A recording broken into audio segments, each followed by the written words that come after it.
Hi everyone, can you hear me?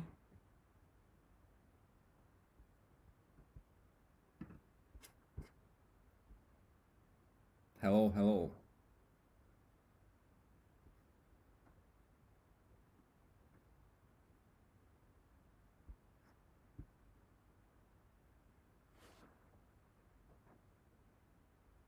Okay, so I believe that you can hear me. Hi everyone, Operator Starsky here. I'm very glad to see you all tonight. And you know that Ukrainians are known to learn very fast. So I mastered this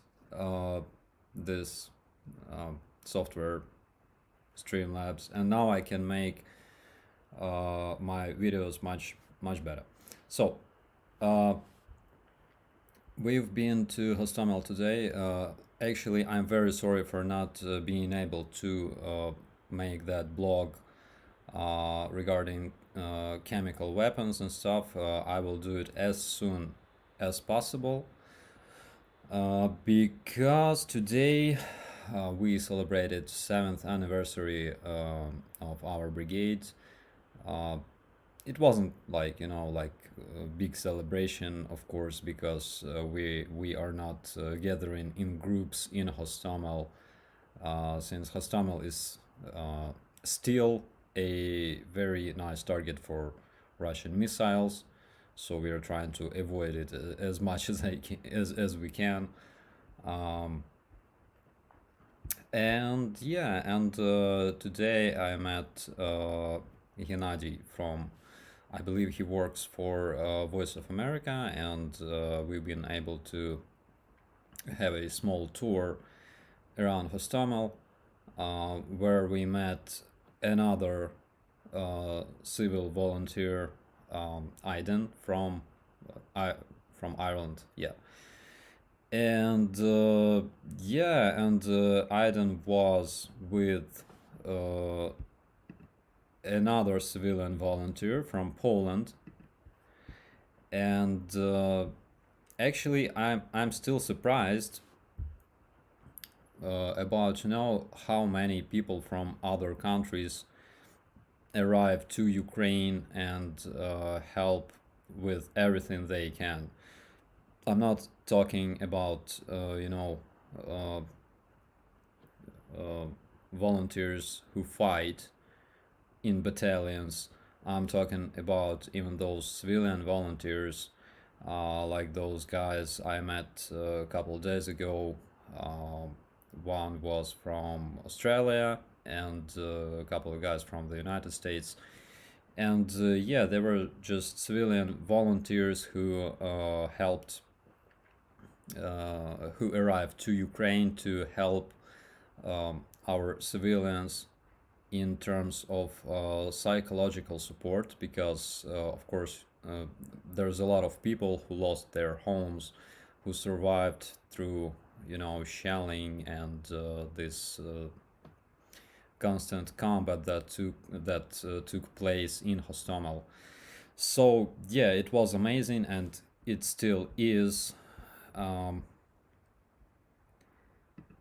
and Yeah, so there's like almost 2,000 of people who don't want to sleep tonight. I'm very glad to see you all here. Um, and Yeah, so I often meet some bots uh, who say things like 2/3 of Ukraine is occupied, like you will not receive any help from NATO countries because we have bombed all of your airports and stuff. And every time I'm like, dude, you gotta stop smoking that crap. It's very bad for your health. Um, and I wasn't able to understand the reason why they are saying that stuff. And I found a reason. So currently you can see the current map of current situation in Ukraine. And this is the map that was shown in Russian media resources on the 9th of May, their Victory Day. So all the red area is basically area, according to this picture, occupied and controlled by Russians. And those red stripes, like around Kiev, around Mykolaiv, even around Lviv over there. So it's area of combat.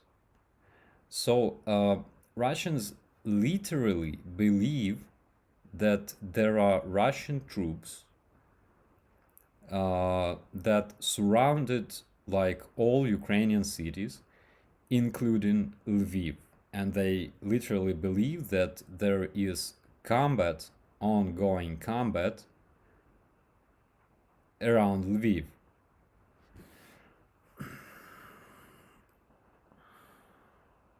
What can I say?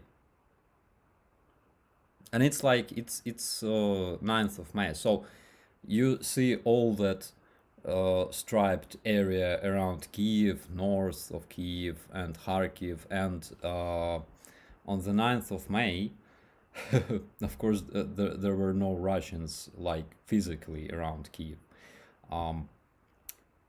And yeah, it's kind of crazy, the scale of this brainwashing in Russian media. So yeah, so I wanted to show you this map before switching to our news from east of Ukraine. And yeah, the situation is very, very hard on the east. According to Serhiy Haidai, he is a chief of military administration of Luhansk. According to Serhiy Haidai, almost 95% of Luhansk is occupied by Russian forces. But the good news is that Russian army, and again, what you see here on this current situation is Russians were able to occupy 95% of Luhansk region in 3 months. Just remember that. So good news is that they weren't able to surround Severodonetsk because armed forces keep their positions.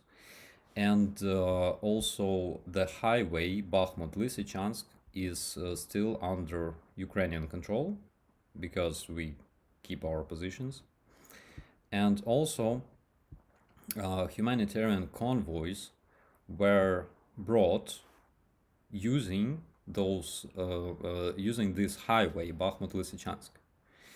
And also Serhiy Haidai mentions that bread was also delivered to Lysychansk, and the city has civilian population has access to bread, but unfortunately it doesn't have gas so far. And during following 2 or 3 weeks, maybe 4 weeks, this period of time is going to be pretty hard for our armed forces because, again, Russia is trying to bring all they can because they not mobilized, they are bringing their older tanks, and yeah, so from what I know, those older tanks that were brought from their old storages, they have a lot of people experienced in operating those tanks. So basically there's a lot of a lot of crews almost ready to operate those tanks. The good news is that those tanks are basically crappy. And of course, they are not as advanced as what they were using all this time. Um, as for Kyiv, again, the biggest danger that we are facing here in Kyiv at this point is missile strikes. Russians said that it's according to Shoigu. He said that they are going to target a bunch of civilian targets because, as they claim, Ukrainian armed forces are using those civilian targets. We remember Russians bombing maternity hospital in Mariupol in those first weeks of invasion. They claimed that Azov was using this maternity hospital as their base. That's why we can assume that they will be targeting those targets. And the good news again is that almost 60% of Russian missiles don't reach their targets. It's according to Pentagon. And so far, Russia was able to launch more than 2,000 missiles at Ukraine. It's 2,275, something like that. And yeah, so the success of those missiles, of those launches, is less than 40%. So according to Washington, 2 or 3 from 10 launched missiles, 2 or 3 of them either cannot be launched or they explode during the launch. So they basically explode in the air. And also, again, our anti-air defense is able to intercept a lot of their missiles. Today I've stumbled upon a very interesting video. I will show you, using this magic of modern technology, I will show you this video, which apparently looks like Ukrainian soldiers operating switchblades. So here it is. I hope that you can see it. I turned off the sound because of copyright claims. Oh, and I swear that this bearded guy looks exactly like one of my friends. And he is happy, of course, because, you know, there's nothing merrier than demilitarizing Russians. Yeah, so you can see that interface, and basically recently another video was published in the media regarding the use of this drone on the front line. Yeah. Again, there were like gossips. I gotta confirm this once again, but there were like talks that Russians have occupied Svitlodarsk, and the reason why Ukrainian forces have to move back from those positions is basically, I mean, those cities, is basically because those cities are getting literally destroyed. So there's no point in holding, like, you know, in controlling huge amount of ruins where you can't even hide, basically. And this is a video from Rubizhne made by one of our soldiers. and it was made, I think, about a month ago. So you can see the level of destruction, and it was made back in back in April, basically.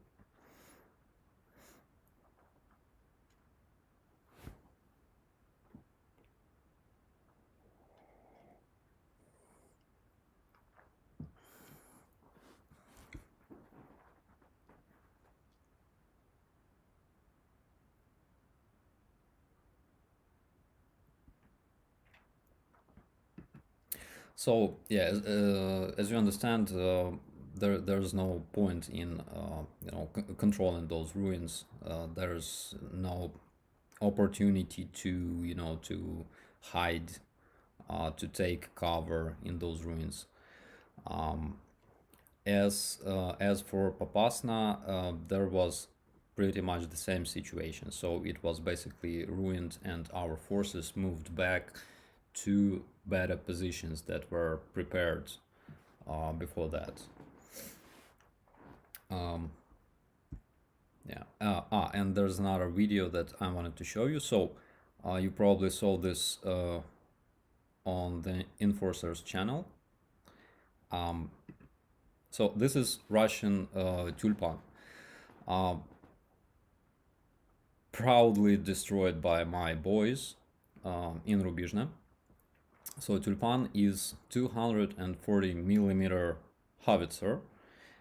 It was used to shell Mariupol, and later it was relocated to Rubizhne. Yeah, so the story behind this: Russian media made a video, an episode about this tulpan, and of course we are big fans of Russian media, and our guys were able to denazify it using their artillery and artillery of the 24th Brigade of Armed Forces. A lot of people ask me about the difference between National Guard and Armed Forces. So basically, those are two separate forces in Ukraine. National Guard is controlled, okay, by Ministry of Interior, and Armed Forces, of course, controlled by Ministry of Defense. But basically, both of them are military force, okay, and our brigade was basically a mechanized brigade. It was created like a mechanized brigade, like the one that armed forces of Ukraine have. And of course, National Guard in Ukraine is very diverse, so to say. So there are units that fight on the front line, there are units that control checkpoints, units guarding strategic objects, also special forces, snipers, and stuff like that. So yeah, I hope that you have your snacks and coffee tonight. It's like 1 a.m.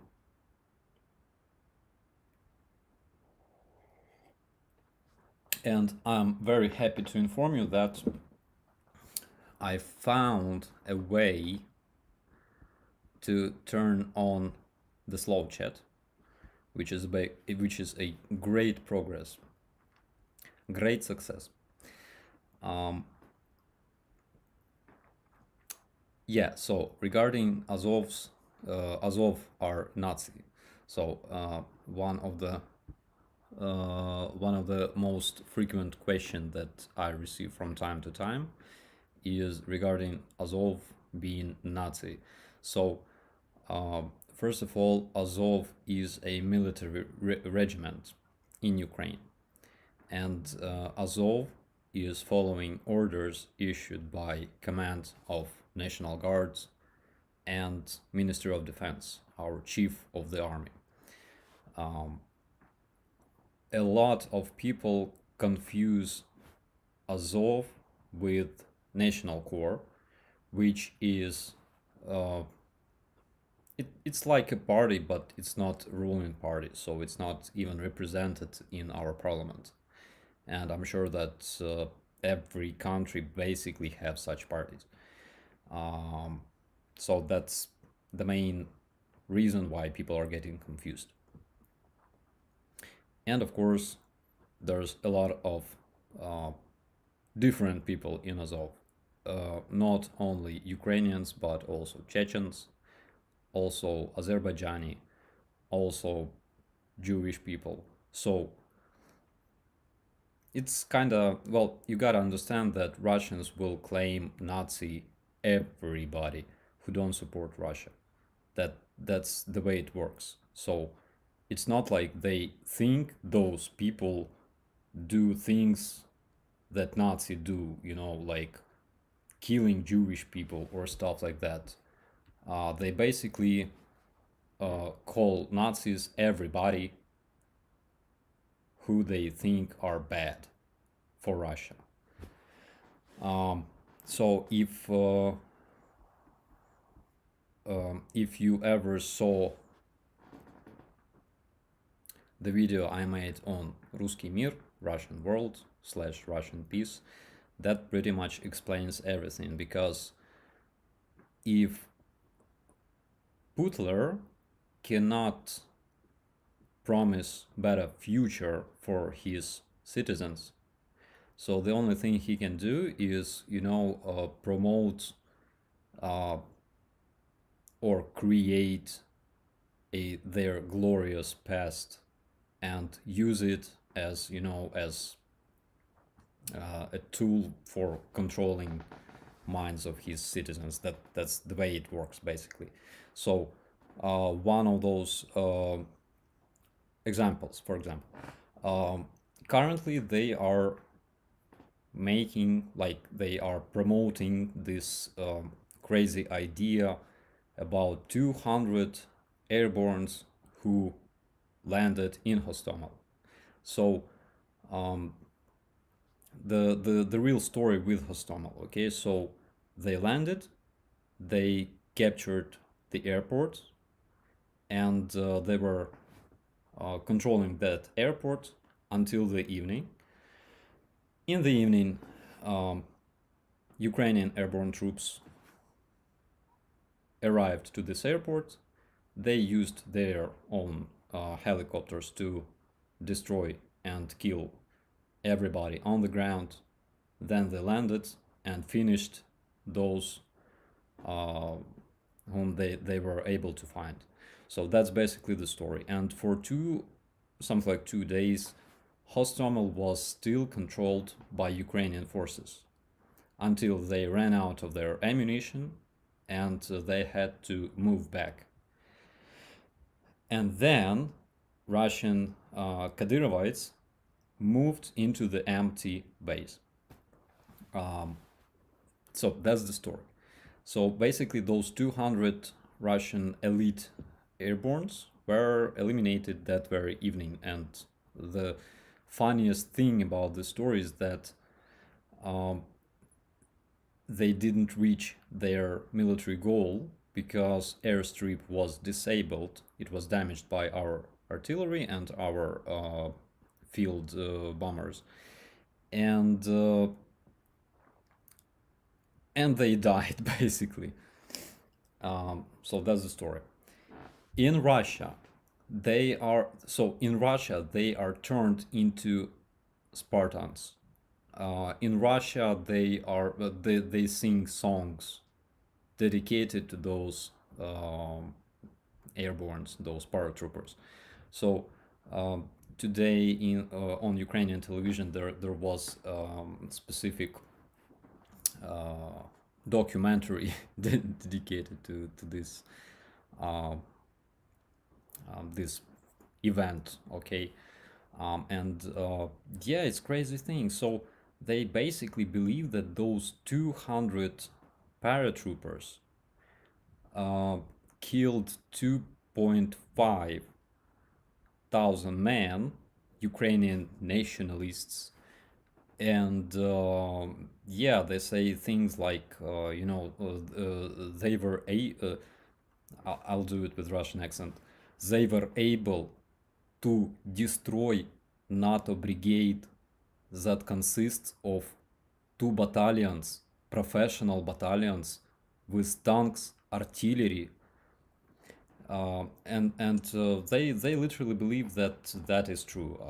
I gotta say that uh, you our brigade uh, before the invasion, like 90% of our brigades were already located on the east in the area of Stanitsa Luhanska, and later they moved back to Severodonetsk. So that's basically what they believe. So I think it's funny. Okay. Um, this slow chat doesn't work because there's still a lot of comments. And and there's, oh my god, there's almost 4,000 of us today. Welcome everybody.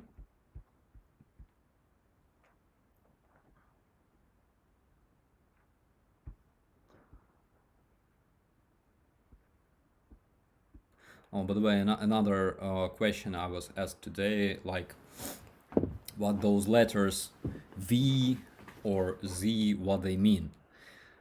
Basically, those are tactical markings. They don't mean anything. I mean, there's no deep sense that was put into those letters, I swear. So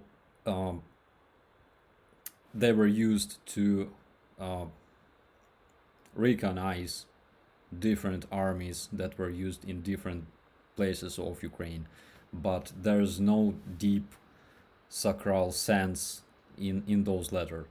So those letters were later basically used by their PR specialists because Russia has a lot of them, and yeah, so they are used to promote their heroes, heroic rapists, and stuff like that. Yeah, and basically, yeah, they're zombies. Um, Control Z, yeah, that's one of my ideas.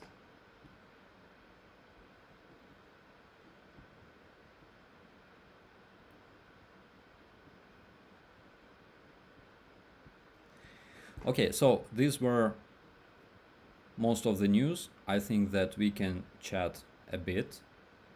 I will answer your questions. Okay, why do we use different colored tape on camo uniform? Is not a problem for hiding. Okay, so it's used to recognize troops, and again, there's no deep meaning in colors of those tapes. It doesn't mean that different units use different tapes. Uh, it's like we all use the same tape. It's just it's getting changed from time to time. Nothing special, believe me. Um,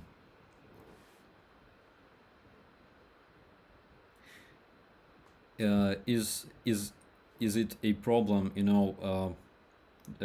Does it decamouflage?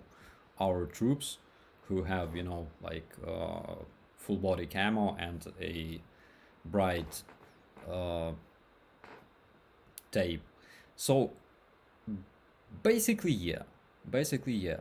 On the other hand, of course, when you're fighting in an urban environment wearing camouflage, uh, it's also not very good. Uh, so it's like, it depends. It's a rhetoric question, guys. Okay. Um,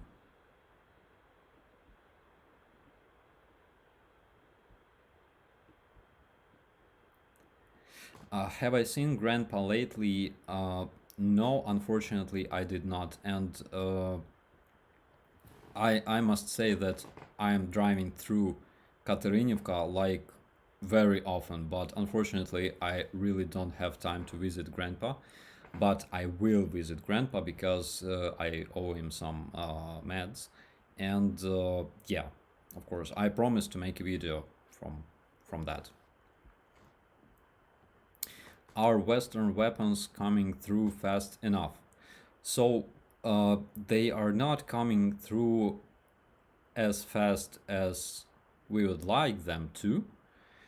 The main reason is it's not like I'm trying to insult anybody, but the main reason is that we expected those weapons like 2 months ago.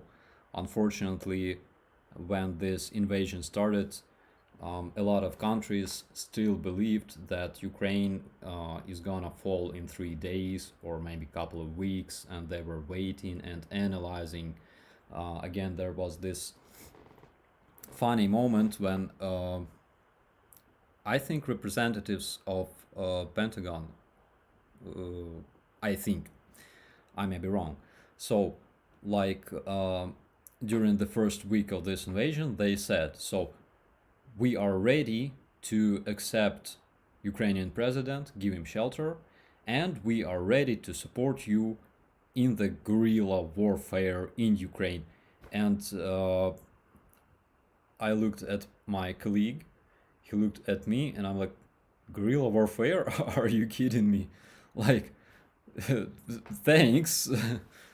Yeah, so a lot of countries were underestimating Ukraine, unfortunately. And unfortunately, we didn't receive weapons as fast as we expected.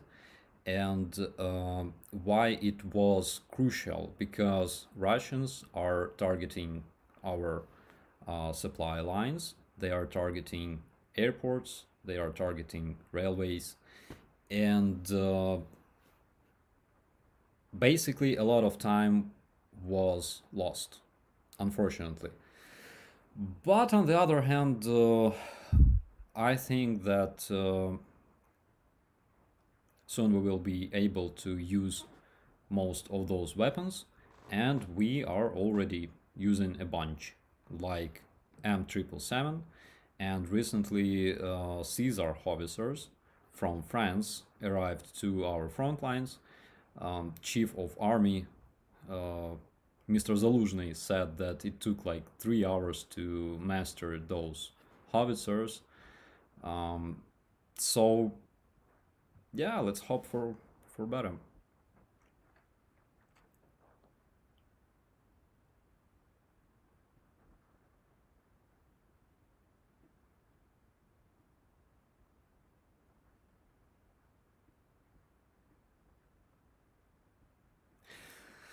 Will Ukrainians turn Crimea into a sea resort? It was a sea resort. um, the media constantly claims that Russia is preparing to do an amphibious assault of Odessa anytime. So we were prepared for amphibious assault at Odessa, I think, in March. So there were enough forces already, and currently there's even more forces armed with better weapons that we acquired from our allies. Uh, I think it still might happen because Russians don't care much about their troops, so Russians are concentrating their troops again on the northern borders. With Ukraine, we're talking about Sumy, Chernihiv, we're talking about uh, their beloved Chernobyl. Uh, and I think in case of success, I mean successful counterattacks uh, performed by Ukrainian armed forces, they might use those forces to distract our attention on the north. That's why we keep a lot of our reserves still in the cities. because of those threats, basically.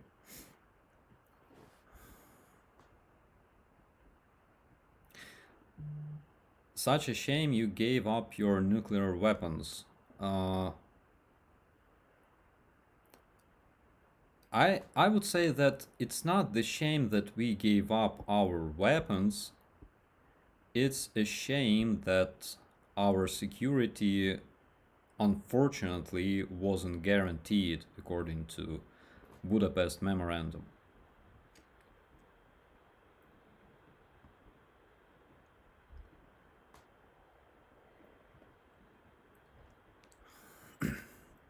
What happened to all the Molotov cocktails everyone was making at the very beginning of the war?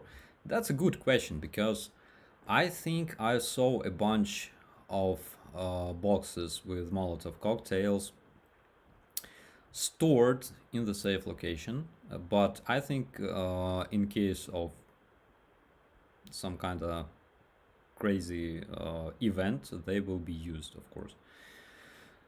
Mm-hmm.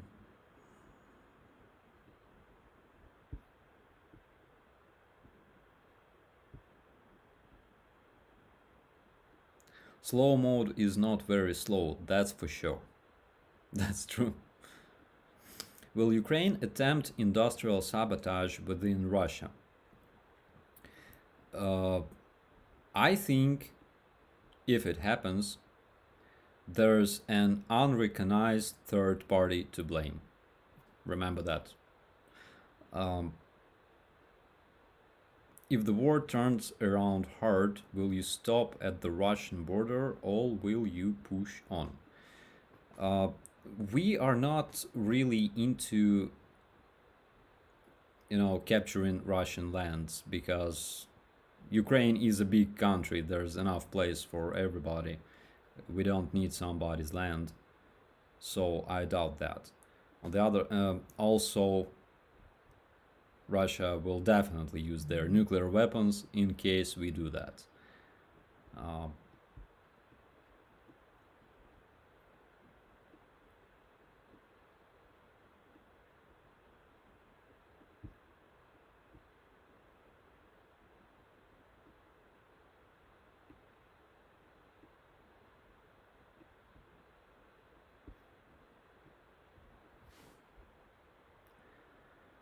did you ever receive the fighter jets from Poland?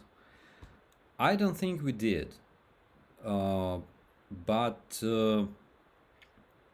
again, Russians like to claim a lot that they have destroyed like 3 times more airplanes that we had physically, like 4 times more tanks that were physically located in Ukraine. And recently there was a news. Actually, the news were posted by our armed forces yesterday. So attack aviation of the armed forces of Ukraine bombed a company tactical group of Russian invaders, destroying about a dozen enemy armored combat vehicles. It was published basically 2 hours ago. And yeah, there's uh, a lot of videos with Ukrainian airplanes still flying somehow.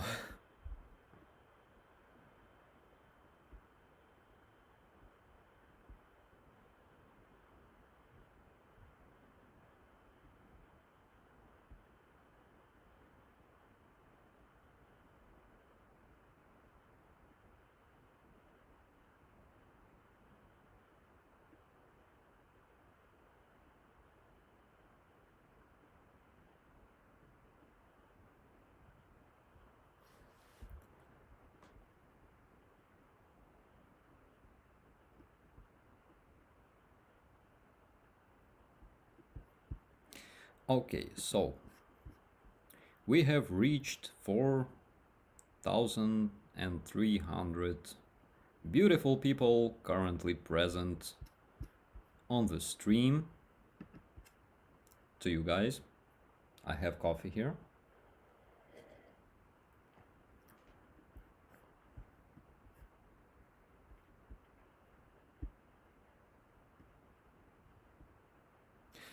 Do you believe it would be good if other countries join the fight?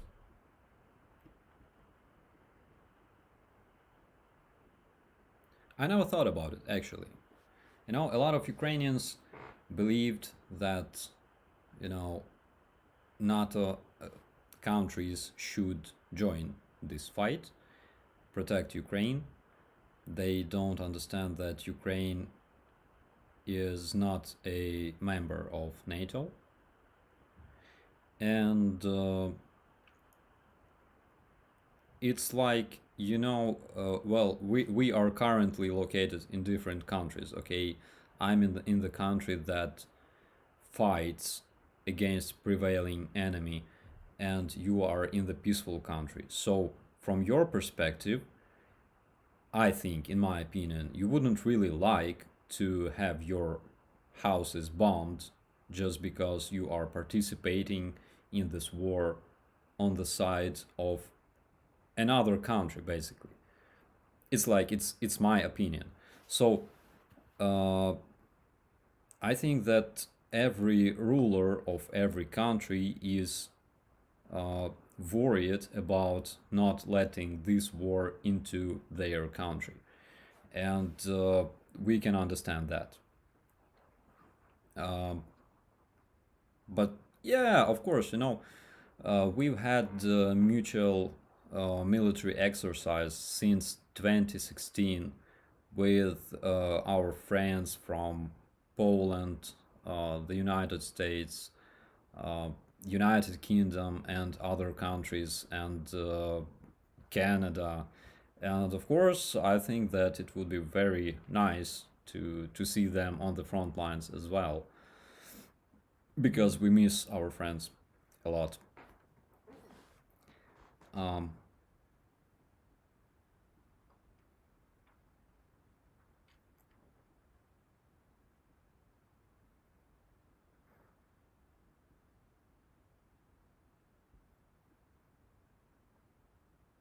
who is behind today's massive fire at Moscow's Saint Peter and Paul Russian Orthodox Church? I think their monks should really stop smoking. It's bad. Um,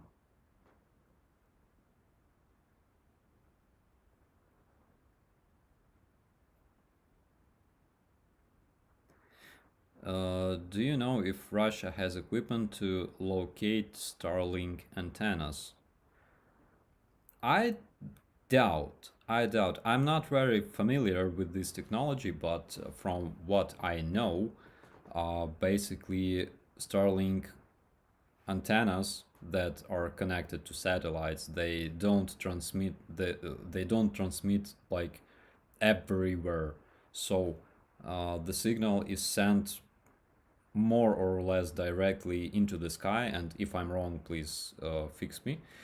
Uh, but this is how it works. So it's not an omnidirected antenna. It's a satellite dish that is basically directed into the sky. Um, so they can receive signal from satellites, but if they want to intercept the signal coming from the dish that is located on the ground, they have to send their recon airplanes flying over this area somewhere. And it's kind of dangerous for Russian aviation, considering our anti air defense, at least in major cities.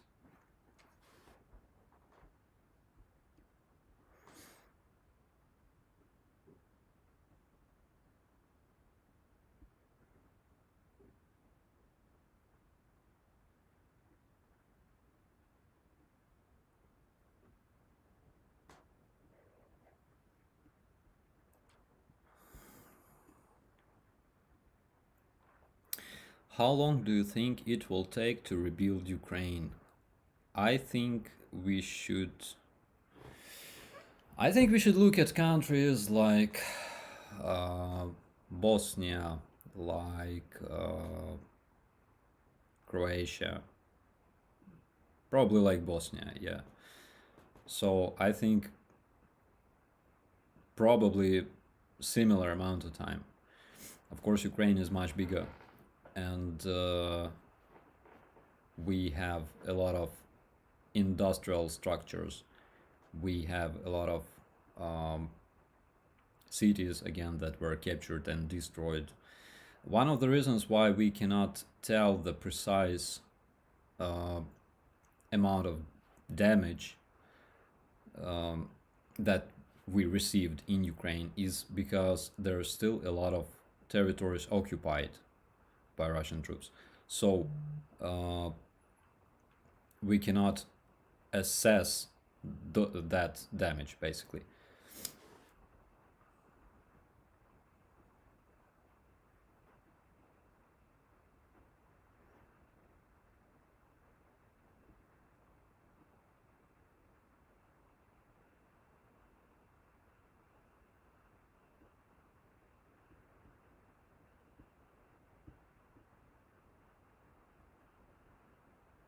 Yeah, and that's a good point by Sean C. Look at Sarajevo, it was practically, yeah, destroyed and rebuilt.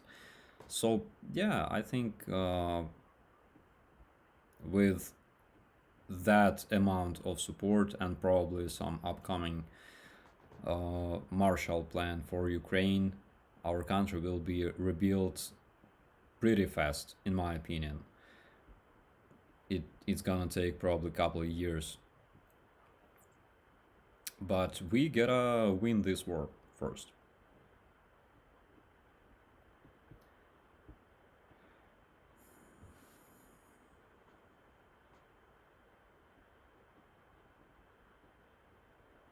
I hope that the EU will spend a lot of their budget and send a lot of workers to help you after the war.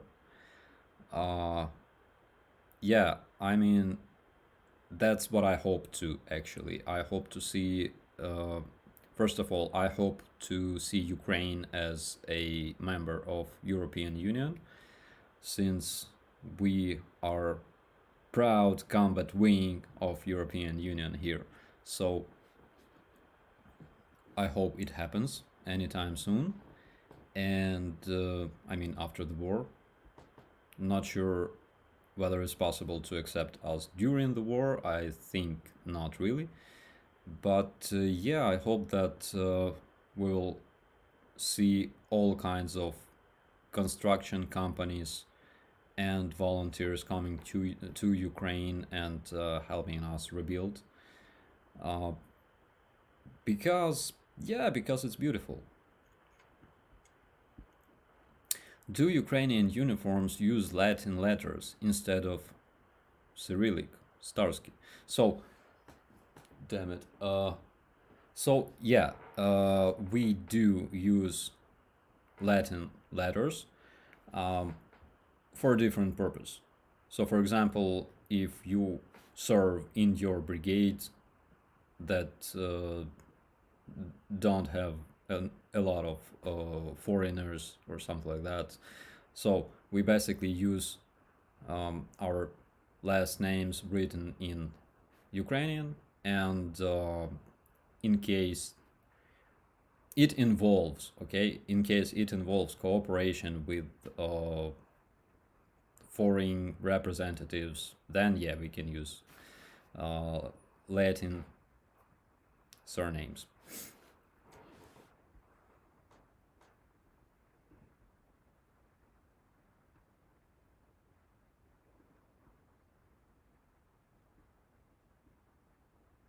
So, is this war different from others we call hybrid war? Are you agreed with this name? So, basically, what we called hybrid war was the war that started in 2014. And why was it hybrid? Because, first of all, they used different approaches and technologies, uh, unlike in other wars.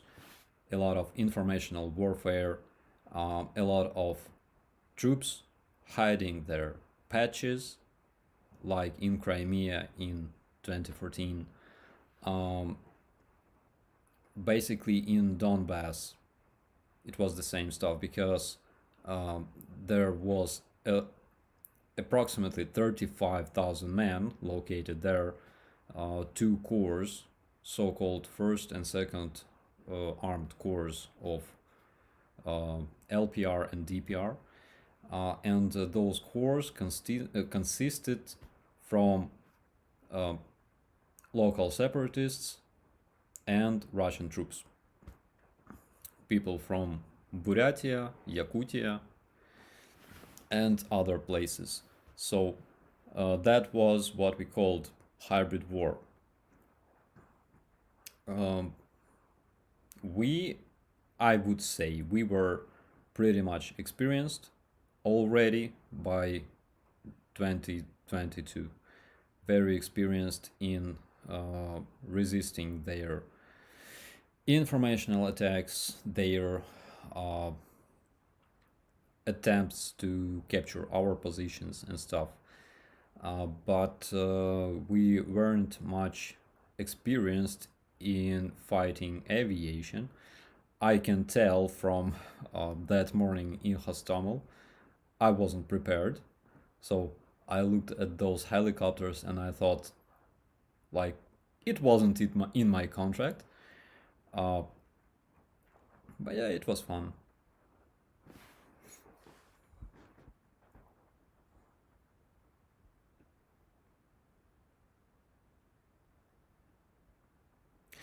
Any Mexican helping fight in Ukraine, I don't know. Uh, I don't know whether there are Mexicans fighting for Ukraine. I know for sure that we have a Brazilian battalion in Ukraine in our foreign legion, international legion. It's called International Legion.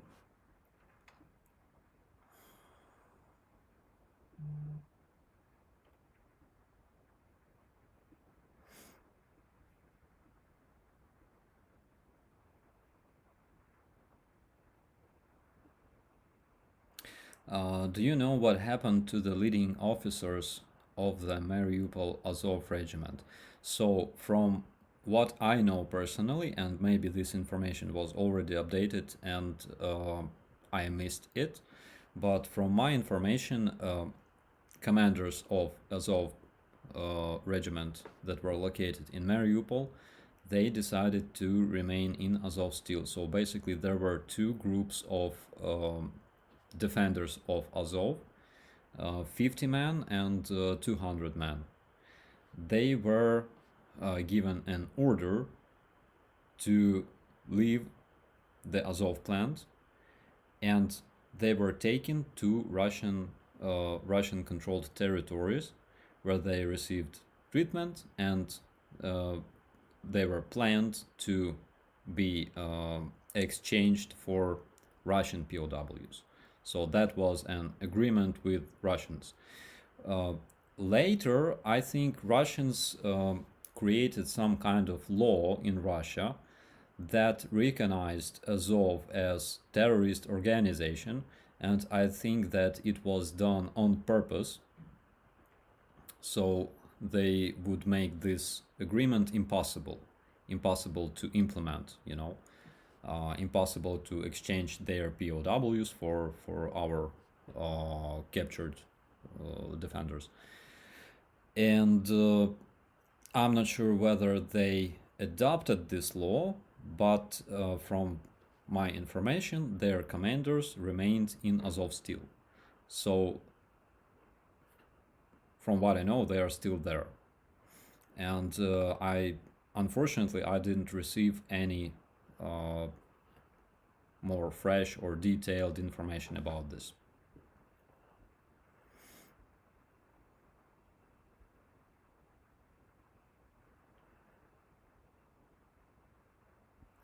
Russia always lies. You can't make agreement with them. Uh, that's a very, very interesting topic.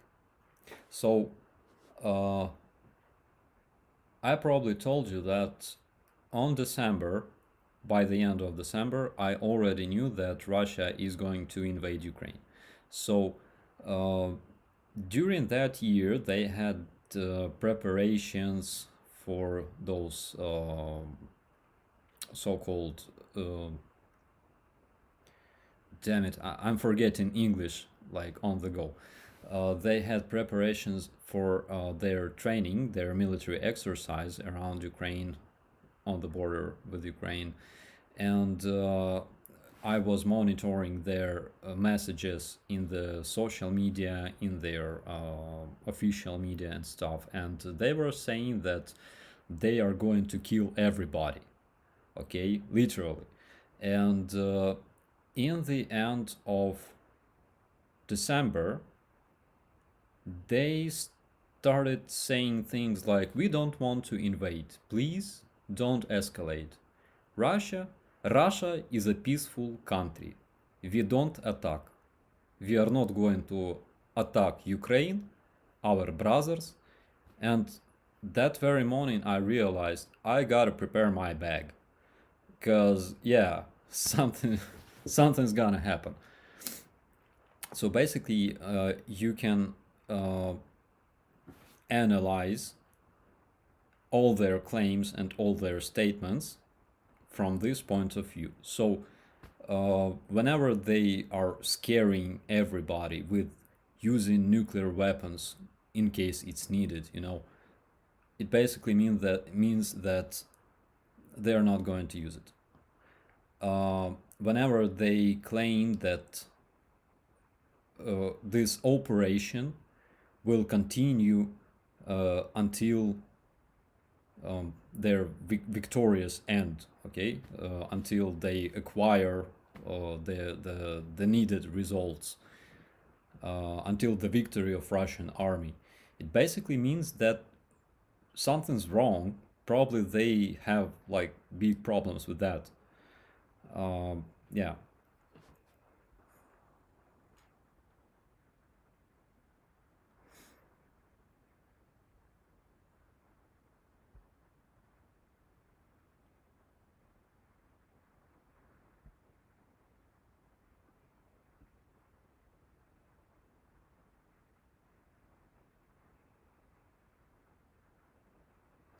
Have you heard of many Syrian fighters fighting for Russia?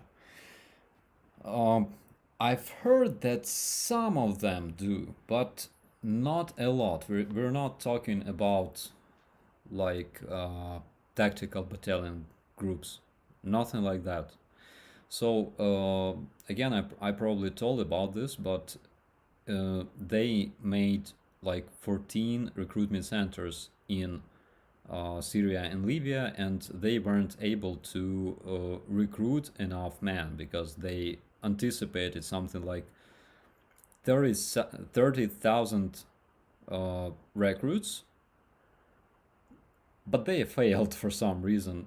First of all, because they managed to only hire like 800 men. It's according to Ukrainian security service. So, according to their information, Russians managed to hire like 800 men from Syria, and those men um, somehow learned about their real losses in Ukraine, which was a demoralizing factor. And also, they asked to be paid in advance, and Russians literally had no money to do that. That's why their recruitment campaign in Syria failed big time. But I think that some Syrian mercenaries might be fighting here and there uh, on the Ukrainian front.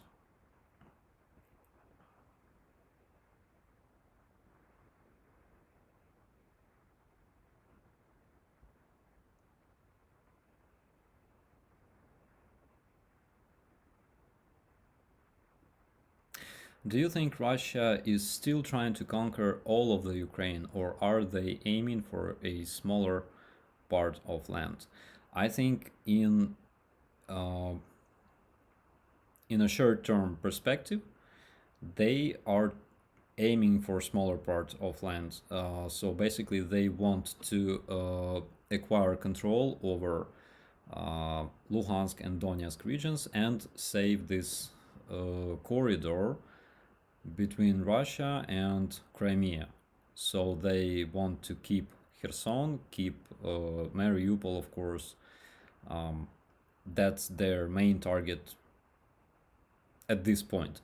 I think that in a long-term perspective, they are targeting at controlling whole Ukraine. So probably they will attempt to gain control over Kiev in the far future. We are not talking about the closer future. We are talking about like 10 years from now, and this is a much dangerous development of their strategy. Why? Because Russians are very good at informational warfare, and despite the fact that they have lost a lot of their access to brainwashing international society, so they have their Russia Today TV channel shut down like everywhere, and a lot of their bloggers also lost their access,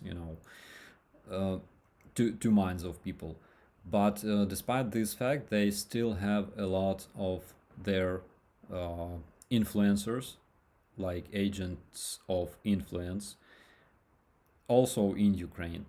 And it's not even supposed to be some kind of guy who says things like, there are Nazi and we have to fight to liberate Ukraine, Russia, France. No, it doesn't work like that. So basically, they need some kind of man that will attract a lot of attention, and this man will start saying things like publicly, he will start saying things like, they steal our money, we are fighting, but they steal our money, they don't respect us, their own soldiers. And people will be like, yeah, that's true, yeah. And there will be some kind of revolution, for example, led by militaries that believe in all that crap. Because Ukrainians are very sincere people, and we are very easily convinced in stuff like that.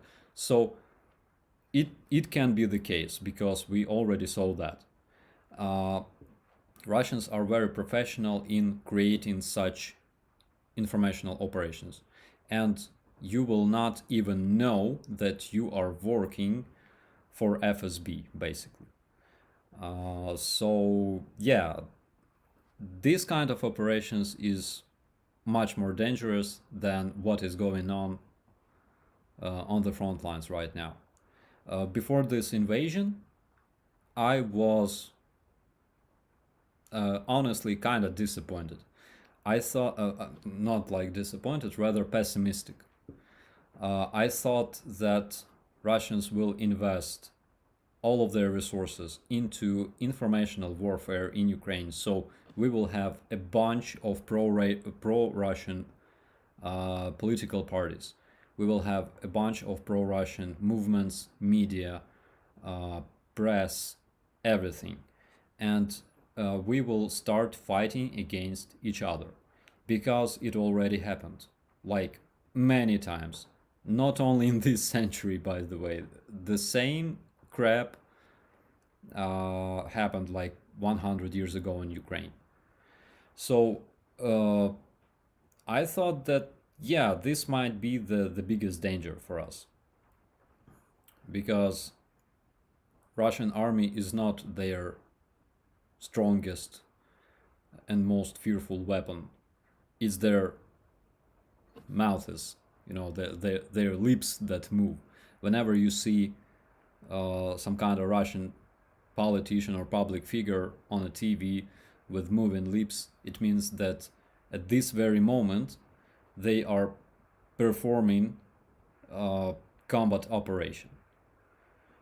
So yeah, that's why we are not watching their media, except me, of course, because I have to, and this is why I need vodka right now.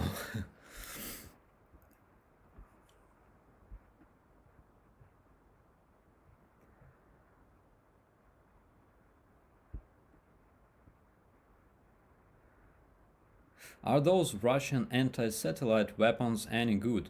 Well, um, if we are talking about eliminating Starlink satellites, they are not good at all. If we are talking about Russian laser weapons, they're not good at all. They don't exist. Um, so I remember like a couple years ago, actually, Russians were um, publishing their videos from that Skolkovo Center, innovative center of Skolkovo, and they were showing their uh, Boris the robot. I think basically it was a man wearing a suit, and they were demonstrating their laser weapons. There was some kind of combat module that was using um, pipes, and I'm talking like water pipes. Actually, you know what? Let me show you this because I have this magical software now, and I can show you this picture. Just give me 1 second, please. Okay.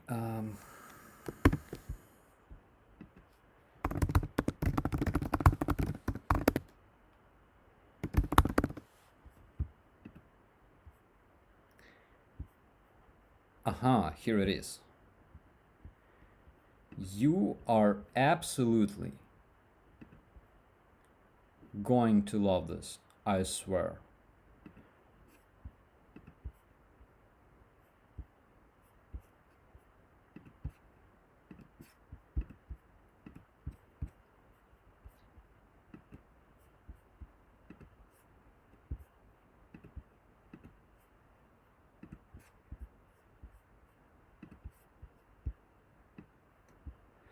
So here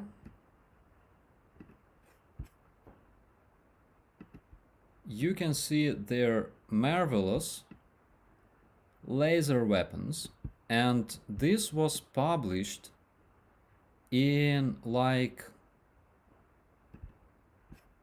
this was published by their official media in Russia.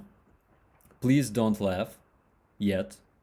So what you see is basically a bunch of pipes, and that upper pipe, that gray one, looks exactly like the one I have in my toilet. So uh, I'm not sure what exactly is the purpose of this pipe, but again, don't laugh yet, please. This is actual marvelous Russian laser weapon. Um,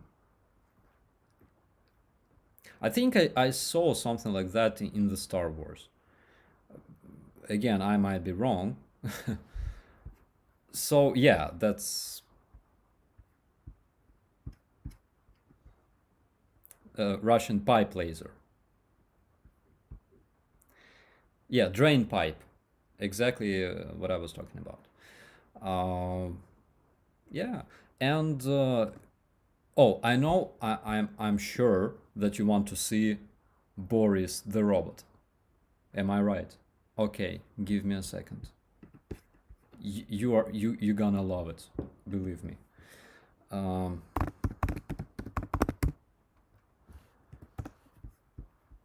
okay, so first thing that oh Jesus. Okay, so here it is.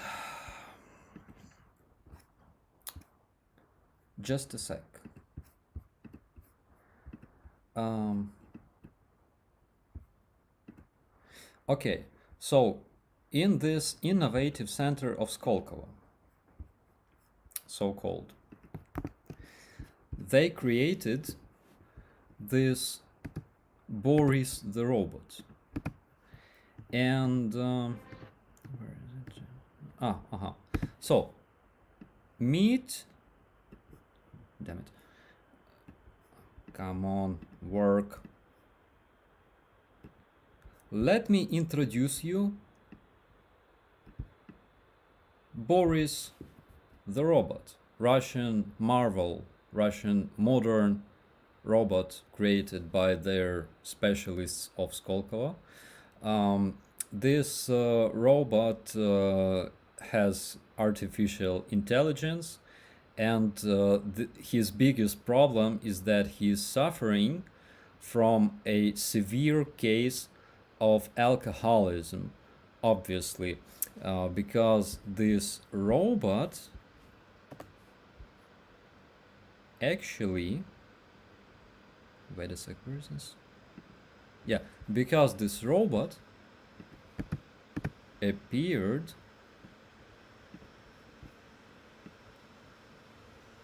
to be a person.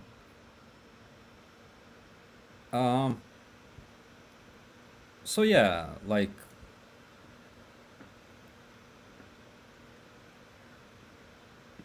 now you can laugh actually. So this is the robot Boris, and basically it's like everywhere. So whenever we're talking about marvelous flying tanks, Ka-52s, whenever we're talking about their Armata tanks, it's always like that.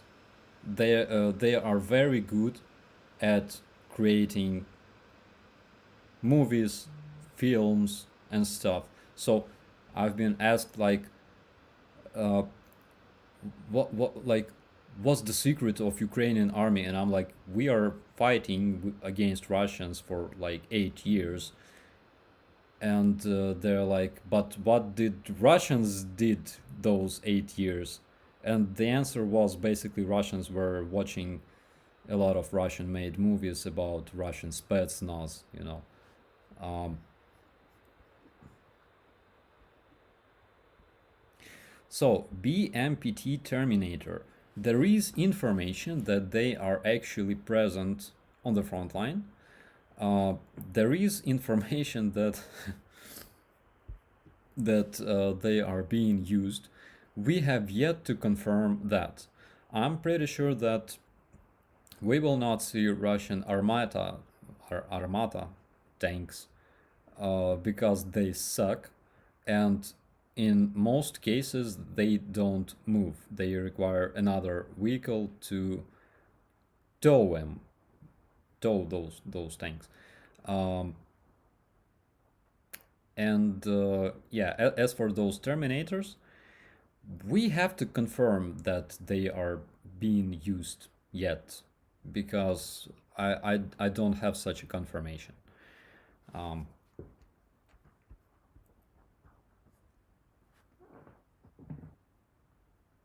I hope you're having a good time today.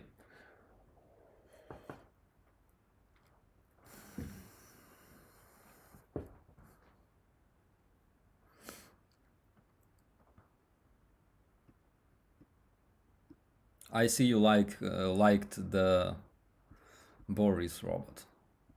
Yeah, so there's a lot of pictures of Russian Boris robots. You can Google this uh, marvelous creation of Russian scientists. Um, yeah, there's a lot of funny things. There's this video of this robot driving a buggy. I'm not kidding.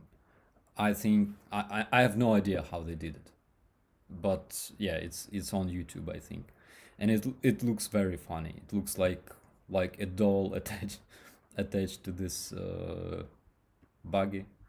Um, I I don't know how to react whenever I see videos like that, because on one hand they are funny AF, on the other hand, I saw that since 2014, and it doesn't seem funny to me. Um, Barbie dolls can defeat their robots any day. I confirm that. I confirm that.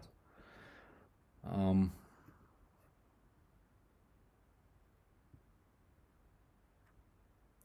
okay, and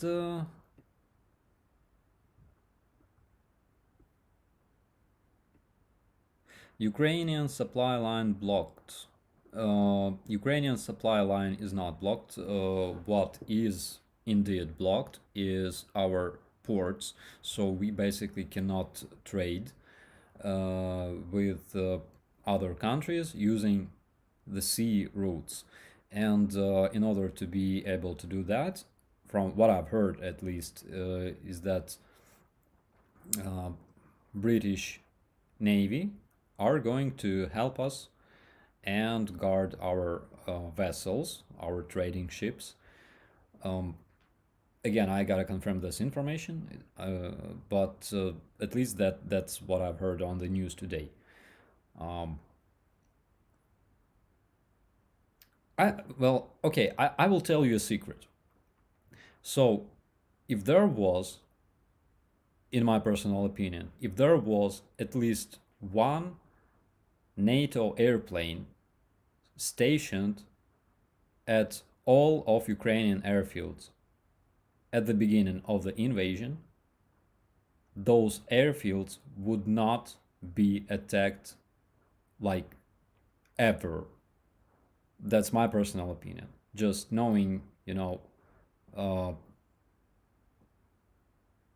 just knowing how much Russians are afraid of NATO forces.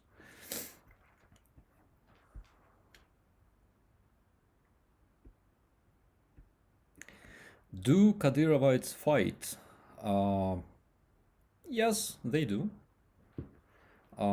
They do, and I think about 2,000 of Kadyrivite troops are being deployed in the area of Mariupol, so they are their main fighting force that was used against um defenders of Azovstal. And what it means? It means that, again, there are different Kadyrovites, okay?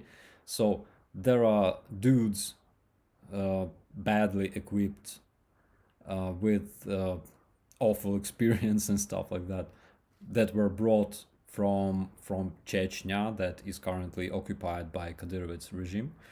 And yeah, so basically they are used like any other uh, cannon fodder on the front line. There are different Kadyrovites, like those big, strong guys with beards, with expensive active headphones, and some crazily modified rifles and stuff like that. They look very, very good on the screen, and that's why they are mostly used as their TikTok special forces. Those don't fight mostly. So those are fighting against empty buildings, against curtains, like on the windows, and traffic lights.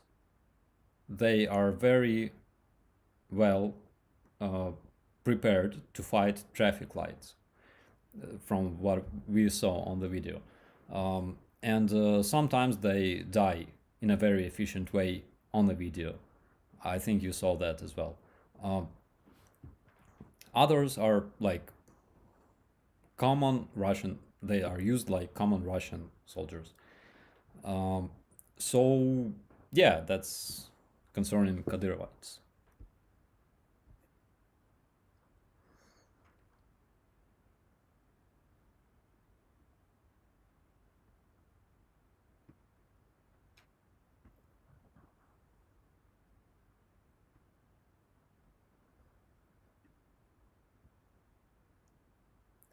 Do all Kadyrovites shoot without shoulder support? Uh, I can talk a lot about them. Uh, I'm serious. Um,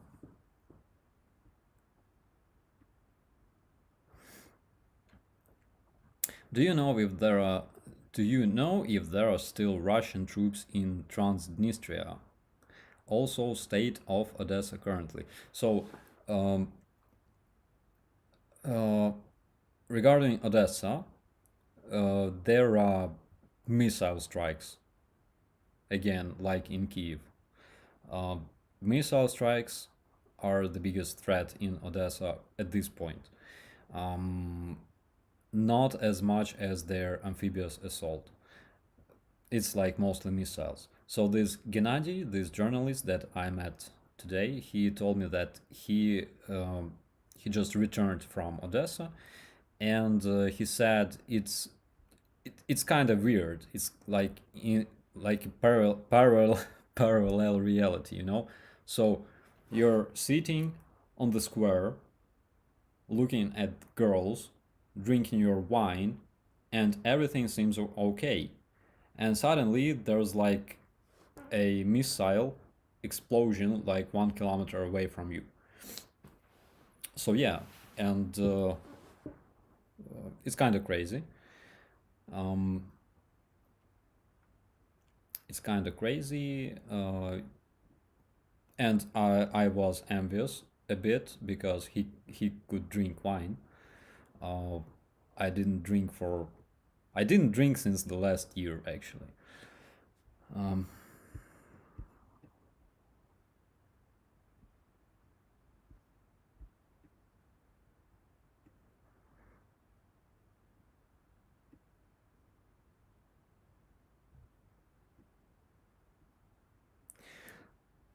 oh, there's a great question. Will you collaborate with Speak the Truth on YouTube?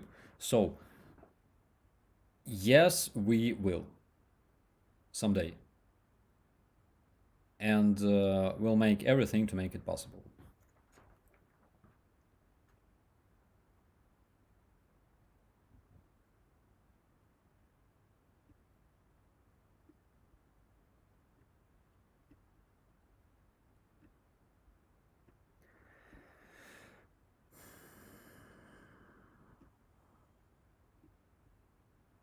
Random question: do you have a favorite band?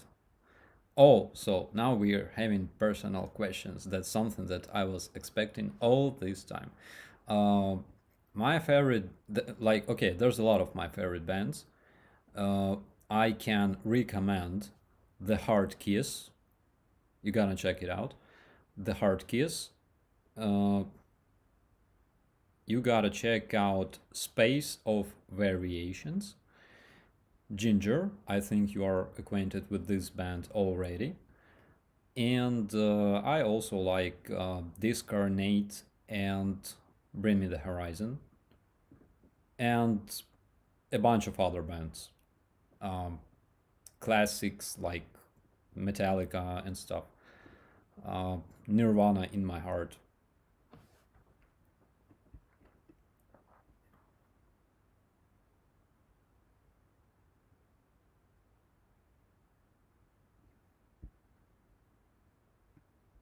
AC/DC, Slipknot. Yeah, that's what I'm talking about. Slayer, well, he's a legend, but I wasn't a big fan of Slayer, unfortunately. But I know that he's a legend. Okay. So, okay, another question like, how about the members of my band? So, basically, I'm a one man band, and in case you heard my songs, I made them myself. Okay, I'm basically a composer and vocalist for my own band consisting of one man. I will need at least 3 or 4 more dudes to be able to play live. I hope that in the future it will be possible, of course. Okay, but we will talk about that after the victory of Ukraine.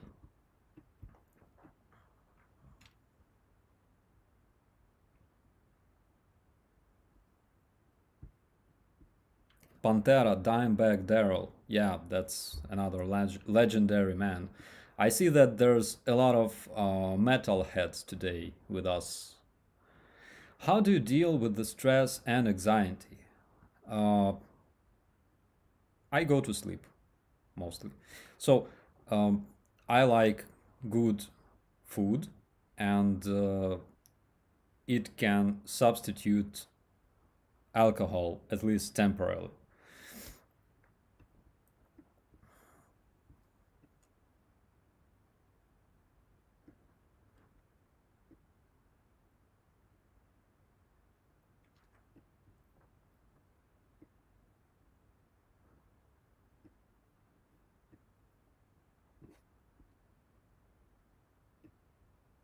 Yeah, that's my vocal. So basically, I can talk like that all day. Um, I will show you somehow. Sepultura, yeah, Sepultura was a great band until Max Cavalera. I think he was already in the band called Soulfly. So there was a concert, and during this concert, he publicly supported Russia, Russian occupation of Crimea. After that, Soulfly died for me.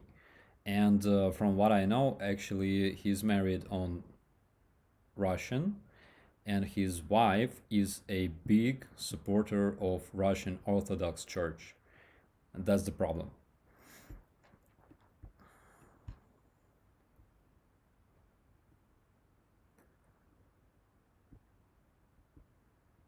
Favorite Ukrainian dish to eat? Okay, it's I think it's borscht. Borscht is our most famous food, and it's great. Uh, I like borscht. I like vareniki. In Poland, they are called pierogi, and in Ukraine, we are making plenty of those pierogi or vareniki with different stuff inside, like meat, potato, um, cabbage, and cherries. And those with cherries are my favorite, and they are absolutely fantastic. Highly advised and recommended.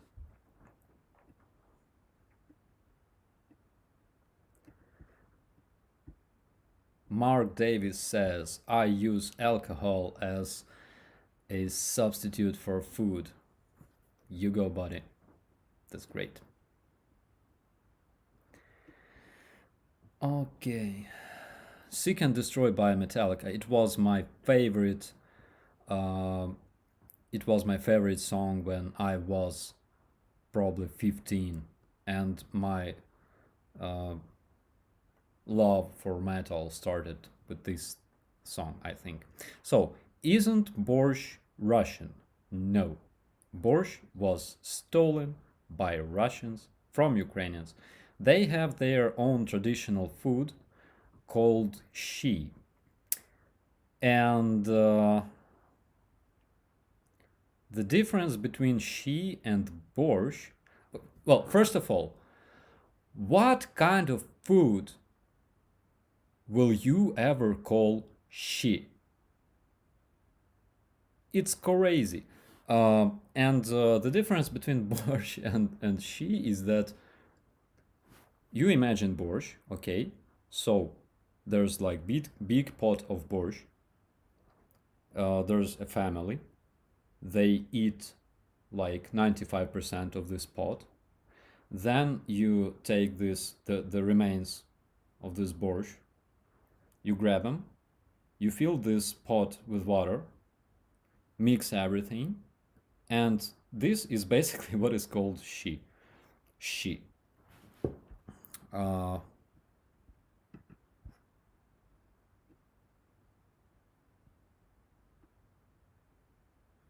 but yeah, Ukrainian borscht is great. You gotta, yeah, like shi. So uh, Ukraine is famous for its food. It's always very, very tasty. Uh, it's probably not as tasty as sushi, but it can compare to sushi because sushi are great. I love them. Uh, Ukrainian cuisine is awesome, and whatever you eat in Ukraine, uh, it's always very good. It tastes like heaven. Um,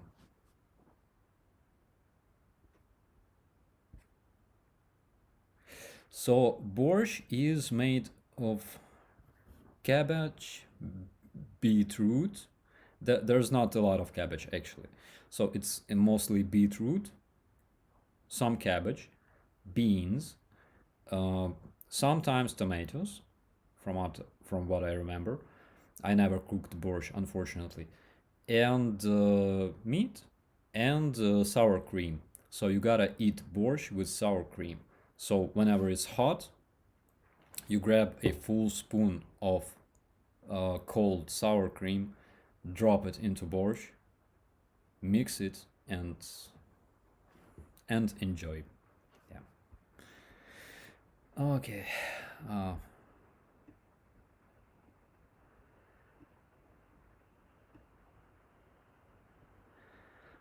I hear Kiev has great ice cream. Is this true? Yeah, we have some kind of factory. I think it's called Rud, and this factory is producing ice cream. And yeah, it's kind of delicious. I'm not a big fan of ice cream, but yeah, it's not bad.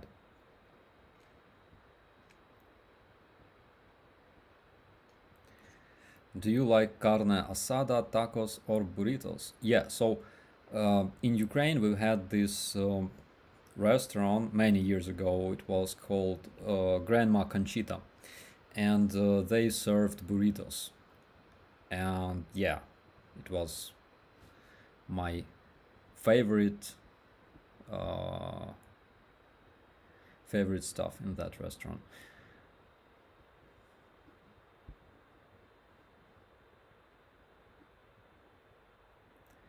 Ukraine has some of the best black metal bands.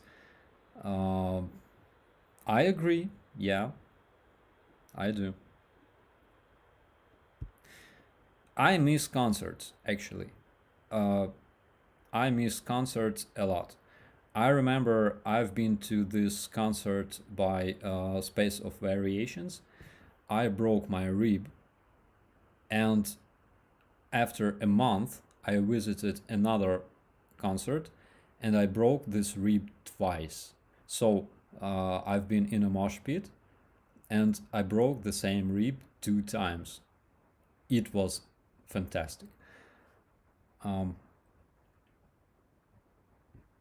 do you have much fast food in Ukraine? We have a bunch of fast foods. The, the most famous one is, of course, McDonald's. That is unfortunately closed until the end of the war. Even KFC is opened already in Kiev. But for some reason, McDonald's decided to remain closed until the end of the war. And yeah, this makes me very, very sad because I miss cheeseburgers with French fries and chicken McNuggets um, and vanilla shake.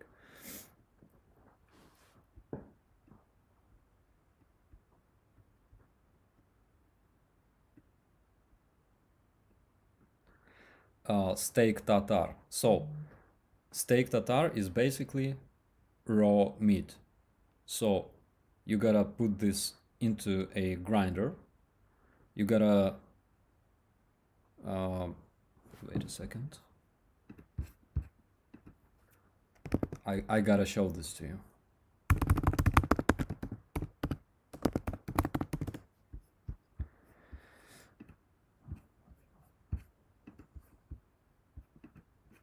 And this steak tartare is very popular on the western Ukraine for some reason. I don't know why. Okay, here it is.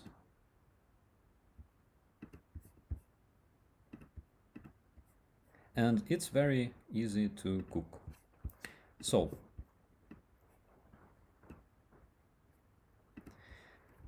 this is tartare steak.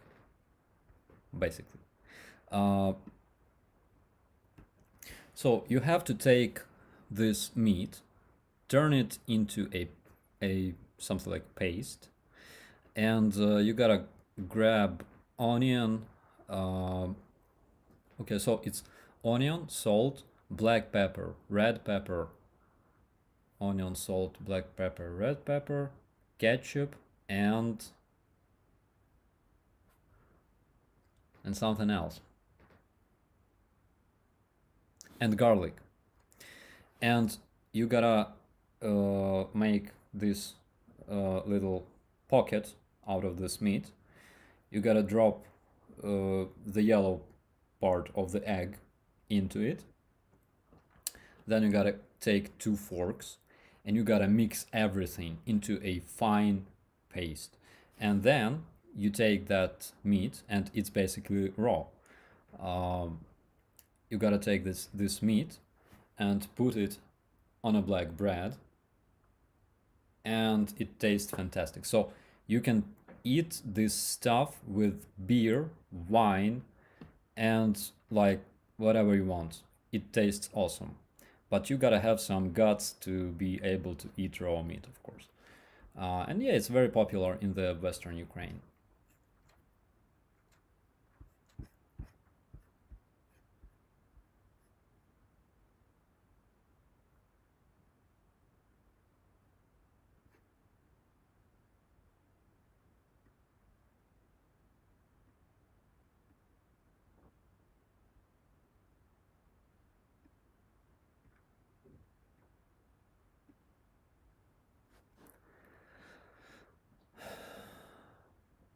You don't really eat that thing raw with the egg, do you? Actually, I do. And I promised to one of my friends on Instagram. So I promised that I'm gonna try the surströmming. Uh, because after Haustrommel, I'm not afraid of anything. Uh, yeah, I gotta do that. I gotta prepare, and I will definitely do that.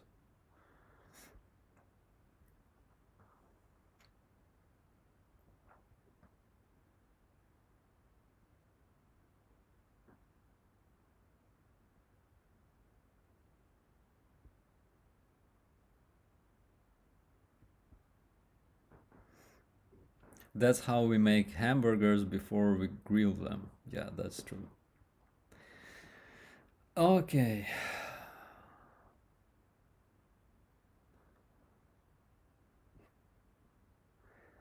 Sorry, missed the name of your band. It's Starsky. It's very simple. Uh, at least so far. And I wanted to finish one track like days before this invasion. It's almost ready. I only have to finish vocals for the song, and basically I think that I can do it like soon. So I gotta motivate myself enough to do that.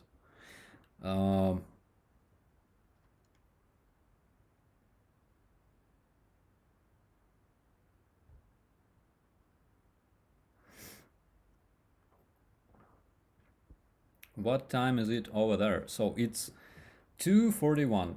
I think that we probably have like 5 more minutes, 5 more minutes, 5 more minutes, and I will be going to bed.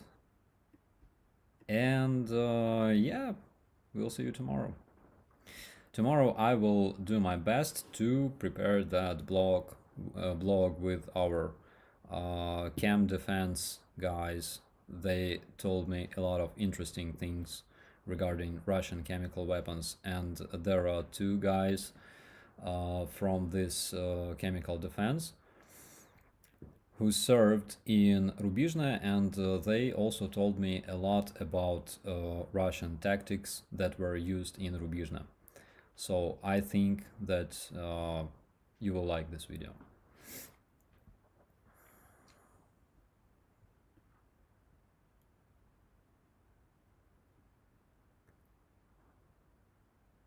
We're listening to your metal in Los Angeles, California.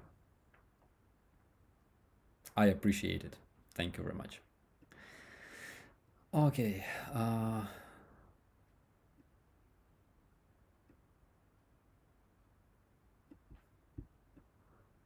This chat is, it's like jumping all the time.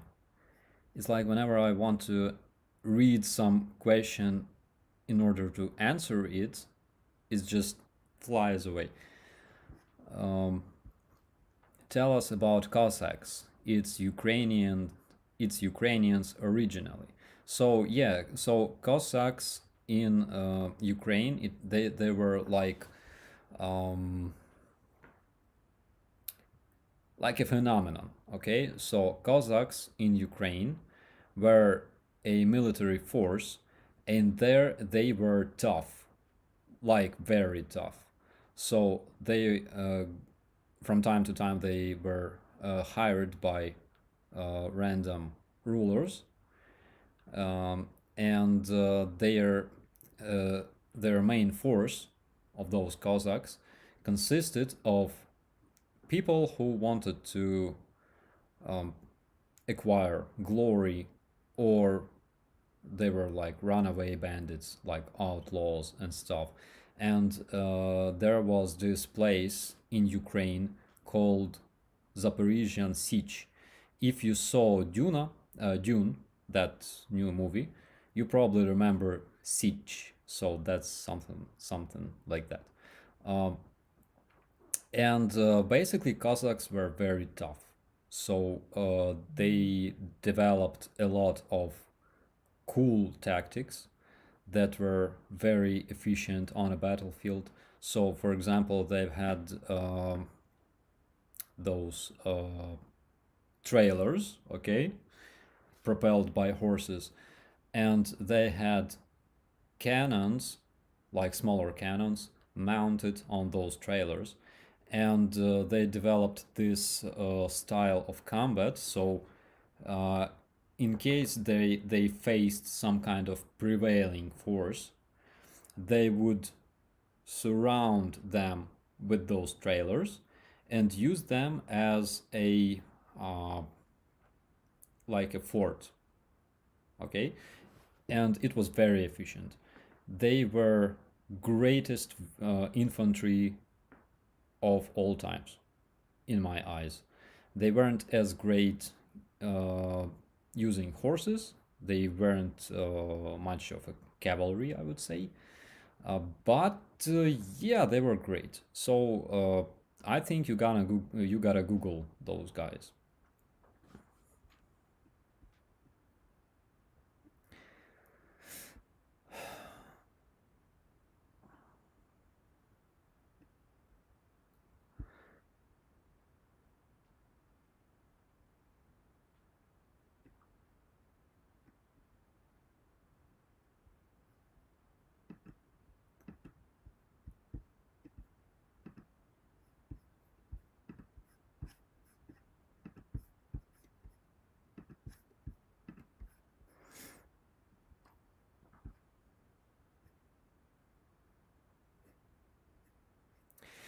Okay, friends, I think that it's time to say goodbye. Oh, and one of my friends asks whether I will still keep my Ukrainian channel running. Um I will, I promise. I gotta uh, create some better concept for my Ukrainian channel, because um, I started this English channel in English on like 18th day of the invasion. Before that, I've had my channel in Ukrainian, um, and well, it was, I would say, it was not like popular, but people watched this channel because they needed motivation. I think that it was more or less successful in motivating Ukrainians, but I need another uh, concept for this channel in Ukrainian. Probably if I'm sent to Donbass, I will publish a lot of reports, and yeah, then it will be useful. So that's regarding my channel in Ukrainian. Okay, friends, I am very glad and I appreciate you all guys for having you here on my channel. Let's remove this Tatar steak from our screen. Okay, thank you very much for being here tonight with me and for all of your questions. I will do my best to answer as much questions as possible in the comments. I hope you liked. I hope you liked Boris the robot and marvelous Russian weapon, laser weapon. Um, thank you very much. Good night to you all, and we will see you in the next one. My name is Operator Starsky. Thanks for watching.